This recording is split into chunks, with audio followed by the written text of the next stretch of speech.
Hi guys, welcome back to my channel. The case that I'm going to be looking into today is the case. It involves a child of Sian Kingi. She was 12 years old. Very heartbreaking what happened to her. So I just want to put a warning out now, of course. I'm not going to get into explicit detail, obviously, but just that it's a children's case and not a lot of people necessarily like to watch them. Totally understandable. If it's not for you, just click off now. I just wanted to let you guys know. But yeah, this case happened in like the 80s, and it's just sad, but you'll find out as we talk about it if you stick around and watch it. Let's jump in.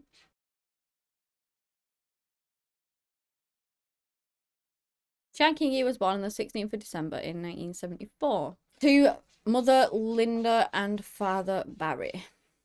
She was a lovely child, just typical kid. As Sian got a bit older, she loved to go around and ride on a bicycle, and she had it was her prized possession. This yellow bike, it was like a racy bike. She absolutely adored it. And don't forget, this is the 80s, so it was just not that it's not a normal thing for kids to just be playing on the bikes now, but they would do a lot more. Like, they would travel further on their bikes and stuff at a young age because that's just what everyone did. So we're gonna skip to the 27th of November in 1987. Now, Sian went through, near this park called Pinaroo Park, and on this day in particular, her mother and herself was hanging out and stuff, and her mum actually wanted to go shopping just for a few things. It only took a couple of minutes, basically. And Sian was riding around on a bike. I think she decided to meet her there. She hung out with her mother for a bit, but then her mother went shopping, and Sian said, I'm gonna take my bike and I'm gonna head home. So Linda didn't think now of it, obviously, because she rode a bike everywhere. And so she was like, okay, I'll see you at home. So she did her grocery shopping. I am so sorry for the cat meowing. Raina! I think she might be in season. I'm, of course, going to get her done. But I think this is the problem. Come here. Let's show off. Look. This is going to be the monster that's probably going to not shut up. So my apologies. But there's not much I can do about it. Is there not? Hey, you wee monkey. So sorry about that interrupting the case, but I just wanted to let you know in case she doesn't shut up. So yeah, let's carry on. Okay, so anyway, her mum then jumps in the car and she drives back home. Now, I think Sian would have had to go through Pinaroo Park, and she would have beat her mum home by miles. So obviously was expecting Sian to be there when she got home, but wasn't. No bike there, no nothing. So she's not worried. She's thinking, well, she's probably met her friends on the way or something. Something's held her up. She's chatting to someone, not a major worry at that moment in time. And she actually really enjoyed volleyball as well. So she was thinking that her volleyball friends probably just sort of shouted her over and she was just chatting with them. But Sian still didn't come home a couple of hours later. And that's when she really began to worry, because it was out of character for Sian to not come home. So what on earth was going on? So what she did is she decided to ring around her friends and call around her friends and try and find out whether they knew where Sian was. But none of them did. So at this point, both parents go out and they go searching around for Sian. And they find something devastating, because they find at the side of, I was going to say the road, but I think it was actually in the park. At the side of the path in the park or something along those lines, they find Sian's bright yellow bike. Again, her prized possession. She adored the thing. She wouldn't have just abandoned it and left it on the floor. She would have taken it home like the plan was. So they knew immediately that something was wrong. Completely and utterly wrong. So what they do is they grab the bike, they put it in the car, and they drive straight to the police station and inform the police that their daughter is missing. Now, I think I forgot to mention that this was in Australia. Anyway, the police tried everything that they could to find Sian. It was late at this point though as well. So what they did is they went to a newspaper place. You know what I mean. Hi, Raina. So this newspaper place, it had actually been the deadline. The deadline was the cutoff. Oh my gosh, use your words, Nick. The deadline for getting the stories in had passed. So it was already past the cutoff, right? That was it. And so they went in and they tried to see whether they would publish Sian's story and her picture just to get it out there as soon as possible. And the newspaper forgoed the deadline and published this anyway, to try and help out because there was a missing 12-year-old girl out there. So of course they did. They published that out, so they got that out, which was really good. And of course they were putting together searches and, you know, volunteers and everything, just handing out posters, newspapers, speaking to anyone they could to try and find out where Sian was. Now, what I want to mention here is, so Sian is of course missing, but it wasn't the only thing going on around that area at that time. There were also a lot of reports of a couple in this old banger van that were going around and trying to assault women. So that was happening prior to Sian going missing. I just wanted to put that in because, well, it's useful to the story. Basically, you'll find out soon enough. Either way, they still continued to search for Sian, but they didn't have any luck. And then, so she went missing beginning of November. By the beginning of December, well, sort of second week in November, I suppose. By the 3rd of December, they had found some remains. A fruit picker had been going around Tuantin National Park. I've probably said that wrong, can I apologise if I have. But there's only so much that yeah, I'm not even gonna go there. Just rubbish with pronunciations. But they came across a horrific discovery of a young girl's body. This young girl had been strangled, stabbed, SA'd, and had been left in a creek. And sadly, the remains would turn out to be that of Sian Kingi. So, of course, the missing person investigation then turned into a murder investigation, and the police were trying to find out any information they could on who could have done this. What evil, sadistic monster out there could have done this to a child? Because that's what she was, a child. Like, just, honestly, don't ever in a billy-zillion years understand it. But yeah, and neither did they, so yeah, we're not alone on that one. But yeah, they're trying to investigate anything, any leads, anything.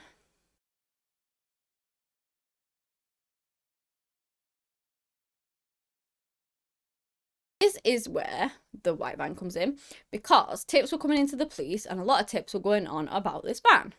They'd already had tips about this van as well, with regards to previous incidents with different people. It was a white 1973 Holden Kingswood station wagon.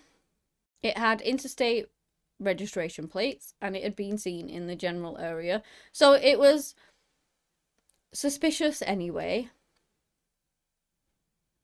Because it was like a quiet, peaceful little town. And even the police said, like, out of anywhere that this could have happened, they were so gobsmacked that this could have happened in this quaint little town, because of anywhere,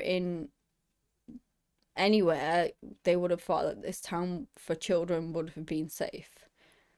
But sadly, it wasn't for Sian. Anyway, let's go back to this van. So, they were not able to track this van when the first reports of this van came in, because people had tried to write down the license plate of it, but they had actually noted it. Alexa, stop. But they'd actually noted it wrong. So when it was searched up, it was coming up with the wrong thing. They didn't get the right owner. So that is another story. And it's, you know, really unfortunate that happened. But these people were attacked and they were trying to jot down the license plate and things like that. And they just didn't get it right. But eventually they managed to get a proper, I don't know, reg on this car, I guess. And they came back with an owner. And that owner was a lady called Valame. She was married to a man called Barry Watts. And they had been living in Perth, but had moved to Victoria and now were renting a property in Queensland. And let me tell you, these two people were known quite extensively to the police. They had a colourful criminal history. So they basically tried to find them. They couldn't find them. They looked into where they'd been. It turns out that they'd not been home until the 4th, since the 4th, and that is when Sian's body was found. So, and I believe that when they looked into it, the house, it looked like they'd left in a hurry, basically. So now the hunt was on to try and find them at least. But not only that, they found signs within the home that they had tried to change their appearance, like hair dye and haircut and things like that. So yeah, again, just more signs that they were on the run. Luckily, they didn't know where they'd gone, but luckily they actually managed to find payments that were due out. Some rent was due out on a house, and they looked into that. And that actually did lead to where they were, finally. And they were managed to get caught. I believe they also had a tip that this van was parked in this driveway. When this person actually showed the police the house and the driveway, it was gone. So, you know, there was a lot of chasing and things like that. But eventually they did catch back up to them. And they were arrested on the 14th and taken back to Queensland. On the 15th of December, they were charged with the abduction, murder, and RAE of Sian Kingi. Oh, also, and quick note as well, I wanted to say about this van as well. A lot of people noticed this van. When it was parked in the home, they noticed it a lot because the dude kept coming out and washing the freaking thing. He was constantly washing it. So obviously, trying to get away with hiding evidence and cleaning it away. Yeah, she is on my knee.